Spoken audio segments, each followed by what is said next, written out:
There is a powerful belief baked into modern life that once you cross a certain income threshold, financial stress is supposed to disappear. Hit 6 figures as a household, and everything should fall into place. Savings should grow. Emergencies should be manageable. Life should feel stable. But for millions of people, that promise never arrives. Picture a dual-income couple, both educated, both working full-time professional jobs. Together, they earn over $130,000 a year, which puts them well above the national median and firmly inside the top quarter of households. On paper, they are winning. They followed the script exactly as it was written. They got degrees. They built careers. They combined finances. They bought a home in a decent school district. They did everything society told them would lead to security. And yet, they feel constantly behind. Their savings are thin. One unexpected car repair goes straight onto a credit card. Their emergency fund barely covers a month or two of expenses. They live paycheck to paycheck or close enough that one disruption would cause real damage. They are exhausted, stretched thin, and quietly anxious about money, even though they make what most people would call good money. This is the moment where something important clicks. Because when people earn what should be a comfortable income and still feel broke, they almost always turn the blame inward. They assume they must be bad with money, that they made a mistake somewhere, that everyone else must have figured something out that they missed. That quiet shame keeps them from asking deeper questions. But the uncomfortable truth is this: financial fragility is no longer limited to low-income households. It has crept into the middle and upper middle class. You can look successful, earn a strong income, and still lack real financial resilience. High income alone does not protect you if your fixed costs are high and your margin for error is zero. In fact, earning more can sometimes increase risk. Bigger paychecks often come paired with bigger obligations, larger mortgages, higher childcare costs, longer commutes, more pressure to maintain a certain standard of living. When every dollar of income is already spoken for, even small surprises can feel overwhelming. This is not a story about irresponsibility. It is about a system where income has risen, but the cost of stability has risen faster. And until you understand that disconnect, it is easy to believe the problem is you. If this already sounds uncomfortably familiar, comment the number 1 below to let me know you are watching, and stay with me through the rest of the video. Because once you see what is really happening, a lot of things start to make sense. If part 1 planted a seed of doubt about why a high income still feels fragile, this is where the picture sharpens. Because once people realize the problem is not personal failure, the next assumption they reach for is this one: maybe the answer is simply earning more. Maybe 2 incomes are the solution. That idea feels obvious. If 1 income can support a household, then 2 incomes should create breathing room, extra savings, faster wealth building, less stress. It sounds like simple math, but modern family finances do not work like a clean equation. They behave more like a system that adapts and pushes back. As dual-income households became normal, rather than exceptional, the economy adjusted around them. Employers, lenders, housing markets, and service providers all began to assume that most families would have 2 paychecks. Over time, prices did not stay anchored to what 1 income could support. They drifted upward until they absorbed the second income as well. Housing is the clearest example. When more families suddenly had 2 incomes to compete for the same limited number of homes, prices rose. Not because homes became twice as good, but because buyers could technically afford more. The same thing happened with education. Good school districts became tied to higher home prices. Childcare turned into a required expense rather than an optional one. Healthcare costs rose steadily, regardless of income growth. None of these increases felt dramatic in isolation. They happened slowly, year after year, until the baseline cost of a normal middle-class life quietly doubled. This is where the trap forms. Families did not gain surplus. They gained obligations. The second income did not become extra money. It became part of the minimum required to participate. Mortgages were approved based on 2 salaries. Monthly budgets were built assuming 2 paychecks would arrive forever. And once those commitments were made, stepping back became almost impossible. What looks like progress on the surface is actually a new equilibrium. Two incomes are no longer a boost. They are the price of entry. And because this shift happened gradually, most people never saw it happening. They simply adapted to the rising costs, assuming this was just how life works now. The dangerous illusion is that earning more always creates security. In reality, security comes from margin, from having room between income and expenses. When that space disappears, even a strong income can feel brittle. And this is why so many households reach the same confusing conclusion. We make good money, we did everything right. So why does it still feel like we are one problem away from falling behind? In the next part, we are going to break down where that second income actually goes once real-world costs enter the picture, and the numbers are far more surprising than most people expect. By now, the pattern should be impossible to ignore. Two incomes did not create relief. They quietly became the baseline. And this is not just a modern feeling or a social media complaint. This dynamic was studied, named, and documented long before most people ever felt it personally. In the early 2000s, Elizabeth Warren was not a senator or a public figure. She was a bankruptcy law professor trying to understand why so many seemingly stable American families were collapsing financially. Along with her daughter, she studied more than 2,000 families who had filed for bankruptcy, expecting to find reckless behavior, overspending, or poor financial discipline. What they discovered was far more unsettling. Families with two working parents were actually more likely to go bankrupt than families with a single income, not because they were irresponsible, not because they lacked education or effort, but because they had removed their margin for error. Every dollar from both incomes had already been committed to fixed expenses: housing, childcare, transportation, healthcare. There was no slack left in the system. In earlier generations, one income paid the bills, and the second adult represented something crucial: a backup.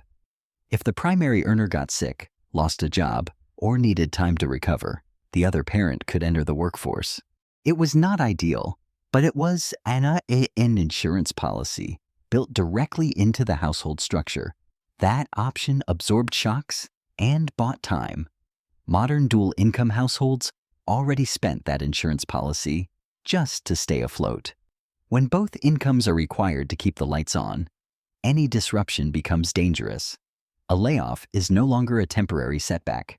A health issue is no longer just a challenge. Even a short interruption can trigger a chain reaction, because the household was never designed to operate on less than 100% capacity.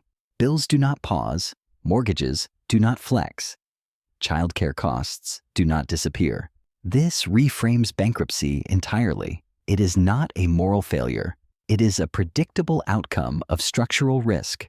When there is no margin, failure is not a possibility. It is a matter of timing.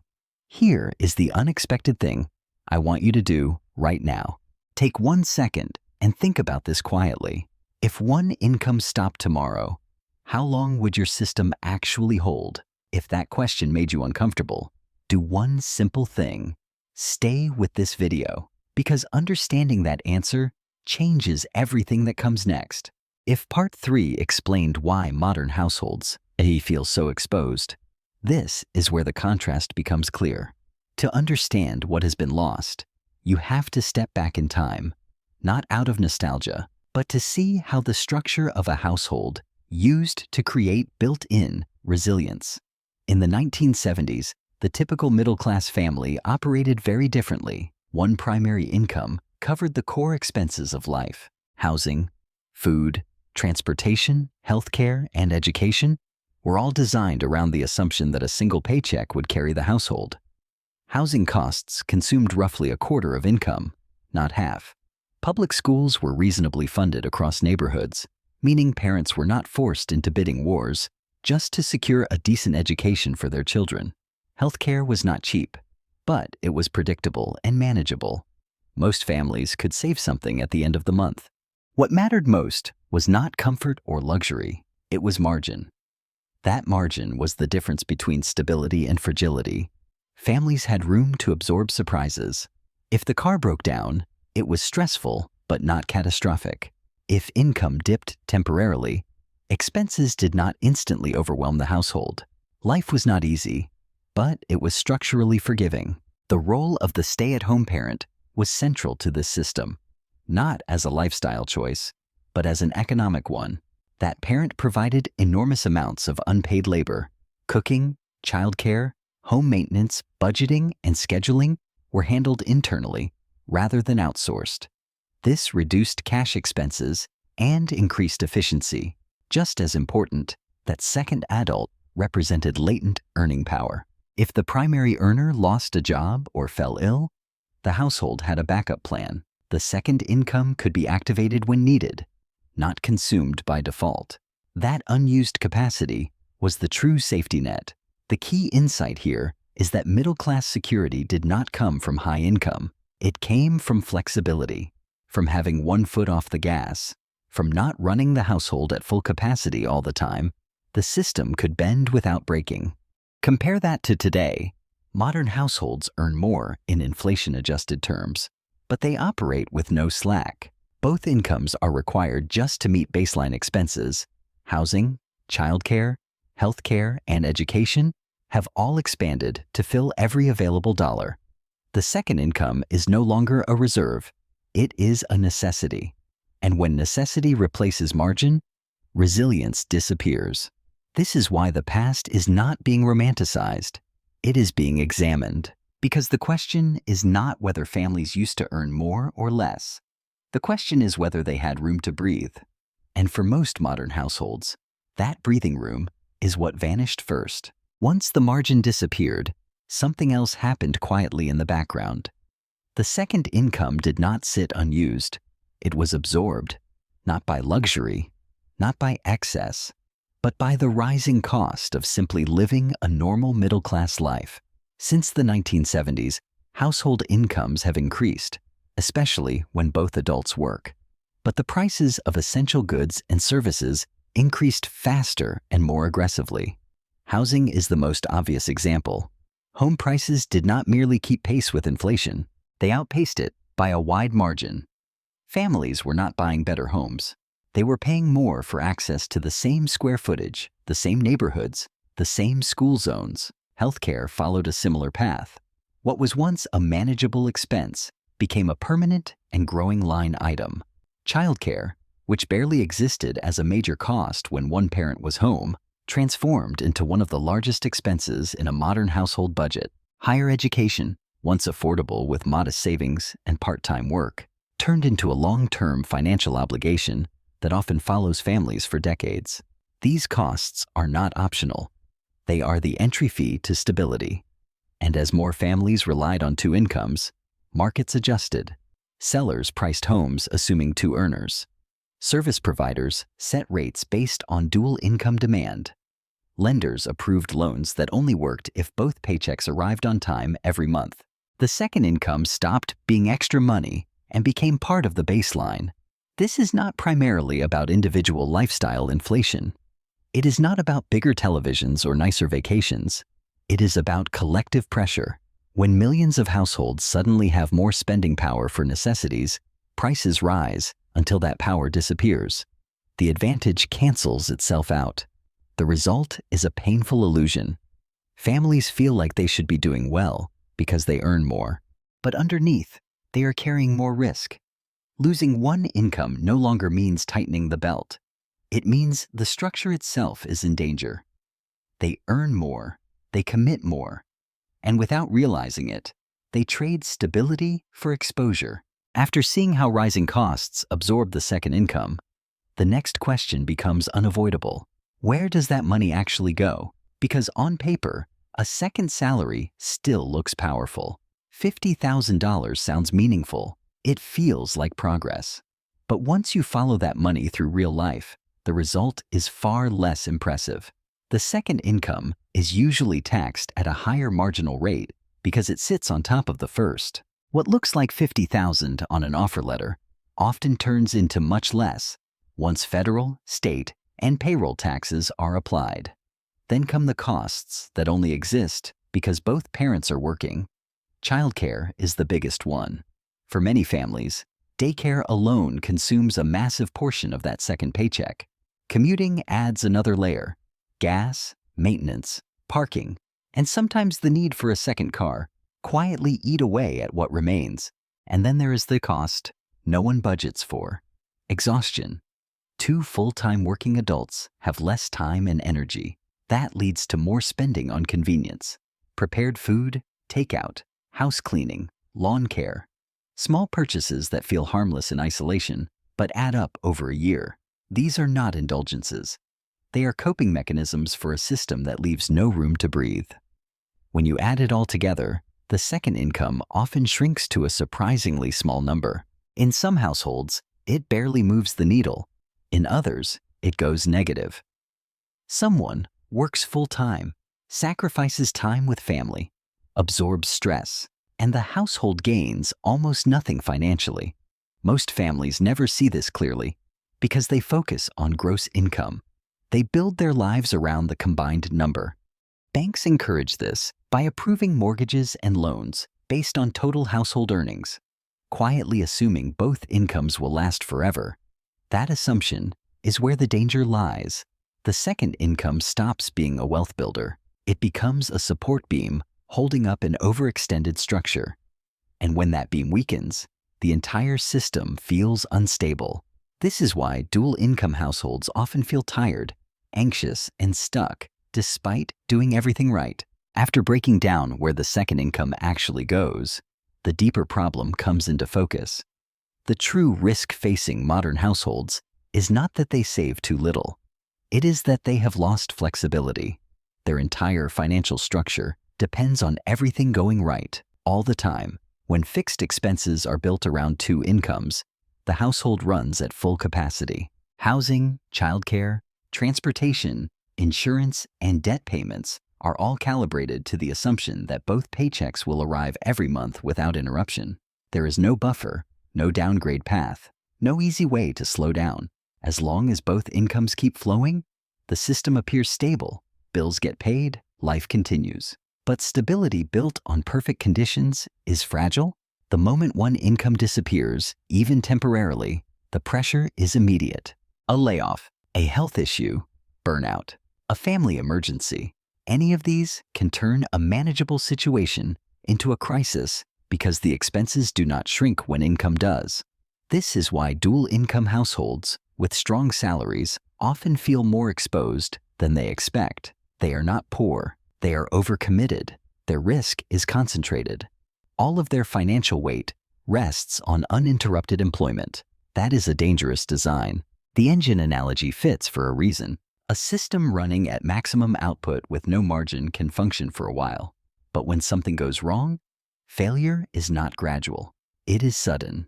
One missed paycheck becomes a missed payment. One missed payment becomes a cascade. The collapse feels fast because there was never any slack to slow it down. This vulnerability is not limited to low-income families. It affects professionals, managers, and households that look successful from the outside. The issue is not earnings. It is dependency. When income is the only thing holding the structure together, any disruption becomes existential. Without a reserve income or meaningful financial margin, modern households live closer to the edge than they realize. They are not one bad decision away from trouble. They are one unexpected event away from it. After everything we have walked through, one thing should be clear. The problem is not that modern families are lazy, irresponsible, or bad with money. The problem is that the system quietly trained households to build their lives around maximum income instead of maximum flexibility.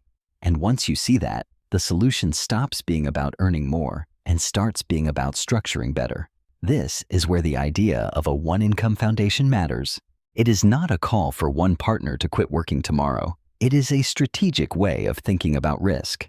Instead of treating both incomes as permanent and guaranteed, you treat one income as the foundation and the second as optional, even if it continues for years. Fixed expenses are sized so that one paycheck can carry the household in a reduced but stable form.